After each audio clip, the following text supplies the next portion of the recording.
आप सभी को नमस्कार प्रणाम करते हुए आज हम लोग फिर से आ चुके हैं और फिर से बात करेंगे, फिर से डिस्कशन करेंगे आगे के जो न्यूमेरिकल्स बचे हुए तो उन पे मे बी एक या दो न्यूमेरिकल्स मैं और कराता हूँ, उसके बाद वन टैप करते हैं। इससे ज़्यादा न्यूमेरिकल्स, इससे ज़्यादा टफ न्यूमेरिकल्स आपके एग्जाम में नहीं पूछेगा।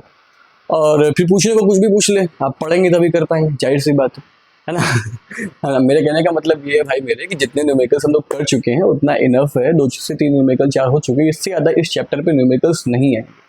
ध्यान रखना, मीटर रूल जितना इंपॉर्टेंट है। मीटर रूल हो गया आपका, कोई रॉड दे देगा, कोई रॉड कह देगा कि इस पर्टिकुलर पॉइंट पे उस रॉड की सेंटर ऑफ ग्रेविटी लाइक कर रही है ना, वो इतने सेंटीमीटर डिस्प्लेस हो गई है। लाइक जो आज मैं न्यूमेरिकल करने वाला हूँ उस न्यूमेरिकल यानी वो लास्ट न्यूमेरिकल होगा।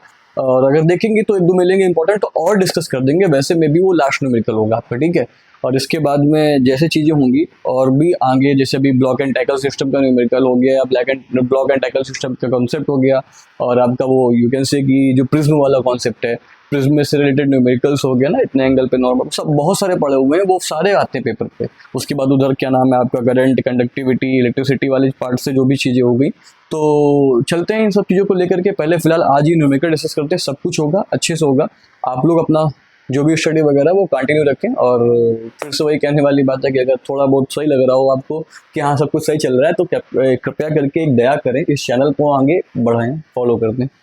और नहीं भी करेंगे तो कुछ खास नहीं होने वाला, फिर मुझे मेहनत करनी पड़ेगी।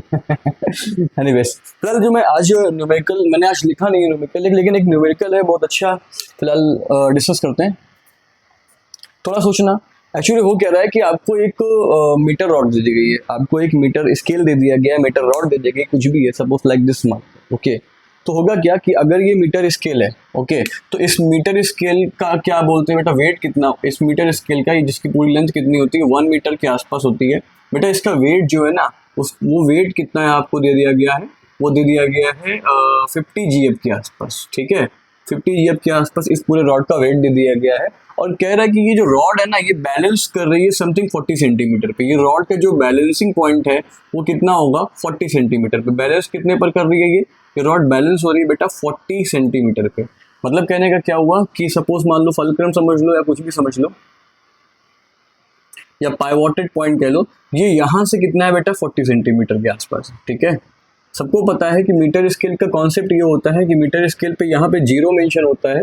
अगर नहीं पता है तो देख लो, यहाँ पे 0 मेंशन होता है एंड यहाँ पे 100 मेंशन होता है। हम लोग 0 से 100 तरफ चलते हैं और यहाँ पे 40 सेंटीमीटर कहीं पर भी मार्क होगा, उस पर्टिकुलर पॉइंट पे ये रॉड क्या है, बैलेंस है। तो क्वेश्चन मेरा कह रहा है सारी कंडीशन ठीक है, फुलफिल है, 40 है तो ये बेटा कितना हो गया, 60 सेंटीमीटर बचा हुआ हो गया, वो मुझे पता है, अंडरस्टूड, ठीक है। तो बेटा क्वेश्चन मेरा ये बोल रहा है कि जो रॉड है ना, उस रॉड का बैलेंसिंग पॉइंट 40 सेंटीमीटर पे लाई कर रहा है और रॉड का जो वेट है वो कितना 50 GF है। तो मुझे ये बता दो कि रॉड का कौन सा वाला पार्ट जो होगा वो 25 GF से क्या होगा, ज्यादा होगा। तो कॉमन सेंस मेरा ये कह रहा है, जो लास्ट टाइम पे न्यूमेरिकल डिस्कस किया था उसमें बताया हुआ था कि ऑब्वियस सी बात है कि जो पार्ट कम होता है लेंथ पे, मतलब क्या हुआ कि सेंटर ऑफ ग्रेविटी उस तरफ लाई कर रही है, मतलब क्या हुआ, हैवियर पॉइंट कौन सा होगा, ये होगा ना। तो ऐसे देख करके अगर आंसर करना होगा तो मैं आराम से बोल दूंगा कि लाइक सपोज अगर ये पार्ट ए है, लाइक ये पॉइंट ए है, ये बी है और ये सी है बेटा, तो ये जो ए बी पॉइंट आपका है ना वो क्या है, ग्रेटर वेट में है। जो ए बी पॉइंट है वो आपका वेट में ग्रेटर होगा देन सी बी पॉइंट से या बी सी पॉइंट से, ओके। ये मुझे पता है, जो मैंने लास्ट टाइम पे न्यूमेरिकल डिस्कस किया हुआ था। लेकिन अगर इसको मैथमेटिकल प्रूव करना होगा तो how would I do, and देखना थोड़ा ध्यान से, ठीक है। इस रॉड के वेट को ध्यान रखना, मैंने लास्ट टाइम पे बताया हुआ था, इसका कॉन्सेप्ट सिर्फ इतना सही है कि जो ए बी वाला पार्ट होगा बेटा, उस वाले पार्ट को W1 वेट लेट कर लेना, एंड जो BC वाला पार्ट होगा बेटा, उस वाले पार्ट को W2 लेट कर लेना। And we know W is equal to total weight जो होगा वो W1 प्लस W2 के इक्वल होगा, राइट, ओके। तो करना क्या है, करना ये है कि अगर ये 40 है, ये 60 है, तो you know very well principle of couple of momenta से, मोमेंट ऑफ कपल से अगर देखा जाएगा तो क्या सीन होगा कि W1 multiply weight of this part, basically W1 तो वेट ही होगा, W1 multiply length of this part, ठीक है। वेट जो है वो W1 ही दिया हुआ, इक्वल W2 उधर वाले पार्ट का वेट हो गया and length of this part, okay. We know very well कि W1 जितना भी अभी मैं बता रहा हूँ, W1 ये AB हो गया बेटा। अगर मैं AB की बात करूँ तो कितना है, 40 है, एंड अगर मैं W2 की बात करूं तो मैं यहां से निकाल सकता हूं W माइनस W1, राइट, ठीक है, इनटू BC। क्वेश्चन मेरा फिर से सुन लो, क्वेश्चन मेरा ये था कि कौन सा पार्ट 25 GF से ग्रेटर है, ये वाला पार्ट ग्रेटर है या ये वाला पार्ट ग्रेटर, तो बता, तो मैंने दिया विच, मैं क्वेश्चन यहाँ बता रहा हूँ, क्वेश्चन क्या कह रहा है, which part greater than 25 GF weight में, ठीक है, ये क्वेश्चन था।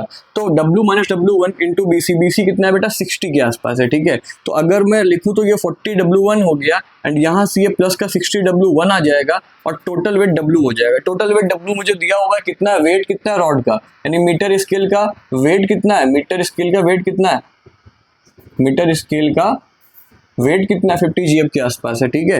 तो मैं वहां पे 50 GF पुट करूंगा, अभी बताता हूँ। ये हो जाएगा बेटा 100 W1, okay, this W will represent weight of the total rod, ठीक है, इंटू 60 भी होगा इसमें, तो 60 W हो जाएगा, 60 इंटू 25 हो जाएगा ये, ठीक है, 50 हो जाएगा weight of the total rod, ठीक है। तो देखना W1 इक्वल टू हो जाएगा 60 मल्टीप्लाई 50 डिवाइड बाई 100 हो जाएगा, you can check, okay, this will weight W1 equal to कितना आया, यू कैन से 30, W1 कितना आ रहा है आपका, 30 GF के आसपास आ रहा है, okay. And you can clearly check if W1 is your 30, ठीक है, W1 30 अगर आ रहा तो बेटा W2 कितना होगा, W2 बेटा कितना हो जाएगा, you can check from here 20 GF हो जाएगा, क्योंकि ओवरऑल रॉड का वेट कितना है, 50 GF के आसपास है। अब यू कैन से क्लियरली कि कौन सा पार्ट 25 GF से ग्रेटर होगा, ऑब्वियस सी बात है W1 वाला पार्ट क्या होगा, 25 GF से ग्रेटर होगा, विच इज दिस पार्ट। इस वाले पार्ट का वेट कितना आया, 30 GF के आसपास आया बेटा, और ये वाला पार्ट कितना कितना करेगा, 20 GF के आसपास होल्ड करेगा, ओवरऑल पे कितना 50 GF है, जो कि 40 सेंटीमीटर पे बैलेंस है, ठीक है। तो ये तो हो गया फर्स्ट पार्ट। इसमें ही एक सेकंड पार्ट पूछा गया है, वो मैं डिस्कस कर रहा हूँ आगे। वो सेकंड पार्ट इतना कह रहा है कि मुझे कितना वेट इस पे हैंग करना पड़ेगा। देखो इसी टाइप के क्वेश्चंस आते हैं, ठीक है। मुझे इस पूरे रॉड को, क्योंकि इसका देखना अगर 30 GF यहाँ पे ज्यादा है तो ऑब्वियस सी बात है कि इधर की तरफ की मूवमेंट होगा इसका, यानी कपल ऑफ मूवमेंट जो होगा, मूवमेंट ऑफ कपल, ये ऐसे होगा बेटा, ठीक है, यानी this is your anti clockwise. तो इसको बैलेंस करने के लिए मुझे एक यहाँ पे वेट हैंग करना पड़ेगा। अब वो वेट कितना हैंग करना पड़ेगा वो मुझे कैलकुलेट करना है। अगर मैं डिस्कस करता हूँ तो मैं इसी में डिस्कस कर देता हूँ, 2 मिनट लगेगा, इसी में कर देता हूँ, ठीक है, 1 मिनट। हाँ, ध्यान से देखना कितना वेट मुझे हैंग करना है, क्योंकि ये क्या करेगा, एंटी क्लॉकवाइज मोशन करेगा, ये एंटी क्लॉकवाइज मोशन करने का ट्राई करेगा, बट मुझे बैलेंस करने के लिए यहाँ पे कितना वेट हैंग करना पड़ेगा, ठीक है। तो लेट्स सपोज कि अगर मुझे बैलेंस करने के लिए कितना वेट हैंग करना पड़ेगा, जिससे ये क्या नाम है, जो पॉइंट है वो 40 सेंटीमीटर पर ना आकर के अपने पार्टिकुलर जिस पॉइंट पर होगा, जिस पॉइंट पर होना चाहिए, जो कि 50 सेंटीमीटर का पॉइंट है, वहां पर आ जाए, ठीक है। तो अगर इसको बैलेंस करना है तो कुछ कंडीशन मेरी ऐसे बनेगी कि ये 50 सेंटीमीटर पे आ जाएगा, राइट, यहाँ से 40 सेंटीमीटर से, एंड यहाँ पे मैं वेट इंप्लीमेंट करूंगा, जो भी वेट होगा वो W लेट कर लेता हूँ। तो ध्यान देना कि अगर ये 50 सेंटीमीटर पे आ जाएगा और ये 100 सेंटीमीटर पे मुझे बैलेंस हैंग करना है, ये 0 है, तो थोड़ा ध्यान देना बेटा कि ये जो लेंथ होगी, क्योंकि पूरा वेट इस वाले पार्ट का, पूरा वेट जो होगा वो मतलब पूरी रॉड का वेट वो इस तरफ जा रहा था ना, 40 GF वाले पार्ट पे, ठीक है। रॉड का वेट किस पे था, 40 GF वाले पार्ट पे था, 50 GF पूरा जो रॉड का वेट है वो इस तरफ हैंग कर रहा था, मुझे इस तरफ कराना था, ठीक है। तो 50 GF जो रॉड का वेट होगा वो इनटू ये जो डिस्टेंस होगी, ये नहीं लेनी, ये डिस्टेंस लेनी, क्योंकि ये जो तुम्हारा फल्क्रम पॉइंट हो गया, सेंटर ऑफ मास हो गया, उससे यहाँ की डिस्टेंस और यहाँ की डिस्टेंस हम लोग लेते हैं, ठीक है। ये 50 होगा, ये 10 होगा, ये 50 होगा, ये 10 होगा, okay. And you can see कि 50 GF रॉड का वेट था, और यहाँ पे जो W वेट मैंने हैंग कराया वो, और यहाँ से मल्टीप्लाई कराएंगे तो 50 आ जाएगा, ठीक है। तो अगर 50 और 50 कैंसिल आउट हो रहा है आपका, तो कितने का, W इक्वल टू 10 GF का वेट मुझे हैंग कराना पड़ेगा, इसको बैलेंस करने के लिए, मोशन कराने के लिए नहीं, बैलेंस कराने के लिए, ठीक है। तो that's all about this numerical. If you are agree with this concept then please like, and if you are not agree you can drop a comment simply. We can provide more numericals to you to solve. And basically अगर आपसे बात बोली है, जितने numericals कितने हो गए होंगे, 3-4-5 numericals में भी शायद हो गए होंगे, इतना इनफ है मेरे भाई। अगर इतना आप कर लेते हो ना तो टॉप कर लोगे, और क्या, ठीक है। इतना और भी न्यूमेरिकल्स हैं और भी चैप्टर्स, उनका डिस्कशन करेंगे, ठीक है। इतना कर करके थैंक यू।